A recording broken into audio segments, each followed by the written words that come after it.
You know, I was walking down East 10th Street in New York City. This thing just wants to go for the... That's my good eye. So I was walking down East 10th Street.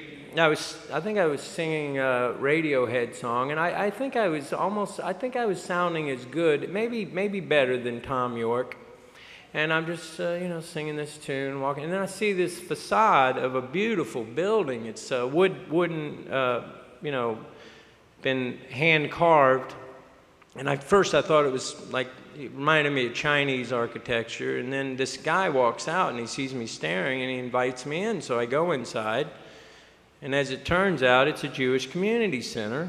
And it's a really cool place, and they had these pictures all over the walls from this village in Mexico, this very poor village. And I guess they sell these pictures, and then they take that money and they give it directly to the community. It's a wonderful project they have going. So immediately, as supportive as I am, I bought 3 pictures, which was especially good because I could knock down 20% off the price. And then they looked at me like, "What are you negotiating?" And I said, do you know how far the dollar goes in Mexico? I mean, that joke I knew wasn't going to work. Okay. I know this is a tough crowd, erudite crowd. Okay. So then I started talking to the fellow who invited me in. Turns out he's a rabbi. And I asked him what his last sermon was on, and he had to think about it, even though it was only a couple of days before. And he says, "Oh, yeah, I told the people," I said, when when he created the universe, he first created the earth before he created the mammals. He created the ocean before he created the fish. He created the sky before he created the birds." And he says, "Do you know why?" And I hazarded a guess. I said, "Is it because everything needs its space?" And he goes, "That's exactly it. Everything needs its space." And his sermon was on tolerance toward gays. But I immediately thought you can apply this to all kinds of areas of your life. I'm one of those people who is consistently late, and it's a terrible problem. And so, I kind of joke sometimes that I was born 2 months early, and I've been making up for it ever since. I think I'm pretty much even now. But, space and time are connected in a sense. Like if you call someone and you're running late and they say, "Hey, take your time, I'm okay." That's a way of granting you space on a personal level. But then you can also take this to the macro level. And I met a woman in Costa Rica who was an amazing gardener, had these incredible gardens, and I asked her what her secret was, and she said, "I always leave a space for the wild things." And I thought, wow, that's a great idea. That you don't see that a lot in the kind of totalitarian agriculture we have going these days. But so I think that one of the big problems we have in the world today is we're not leaving any space for the wild things. And it doesn't seem like there's appropriate consideration for Mother Nature. In fact, it seems like we have made the decision that Mother Nature is just a resource for us to use, a way to make money. And it's kind of discouraging to me to take I look at, I kind of believe that Picasso quote that nature is God's art. And I used to think that, nature was God, and then I came to believe, well, at least it's proof of God.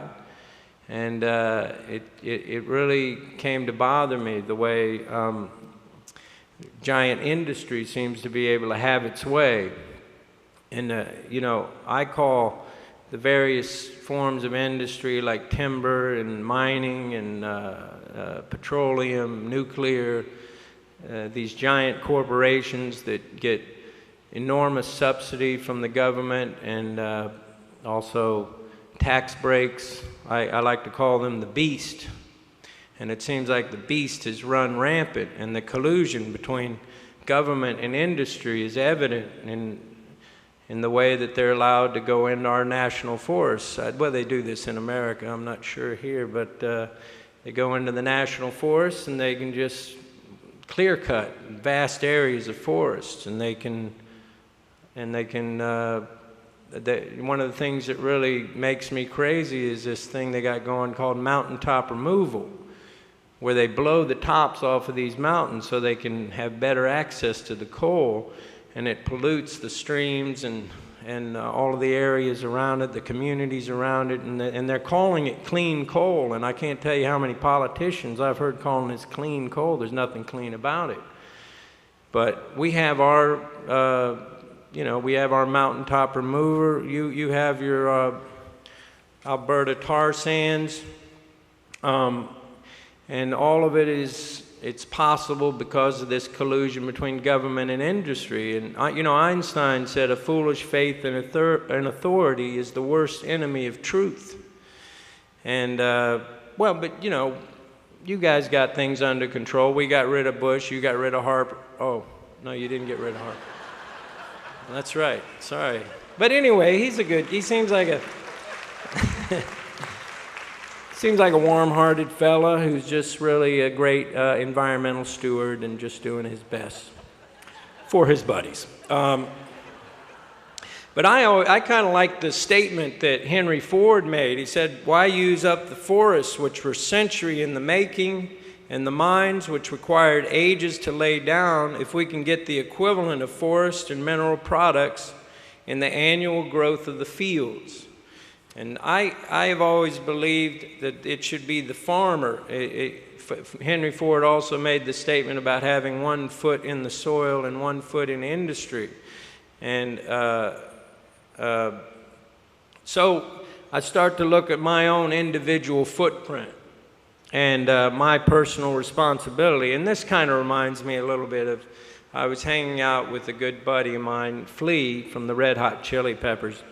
Oh, see, I dropped another name. And we were hanging out in Vancouver, and there was like 10 minutes till he had to be out of his hotel room and downstairs and in the car to get a plane. And I see him frantically going around the room cleaning it, wiping things up and picking. And I said, "Dude, don't worry. The maid is going to be coming in here as soon as you leave." And he said, "Well, why should she have to clean up after me?" I thought, wow. That's something I never thought about. And then I ran into a good buddy of mine, Clint, and I hadn't seen him in a while, and he had become a Buddhist.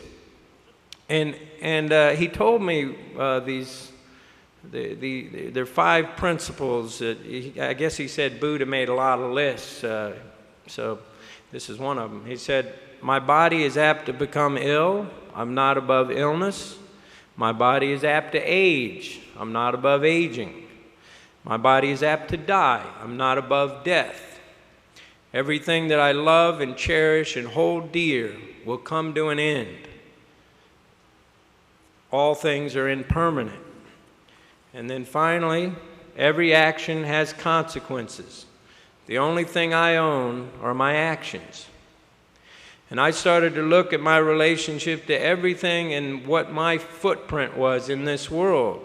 For example, paper. I think we should be able to have recycled post-consumer waste paper, or maybe even eventually non-wood paper, because there's something I'm trying to get going now in Winnipeg, which should be ultimately the world or North America's first non-wood paper and pulp mill. Fuel. Oh, well.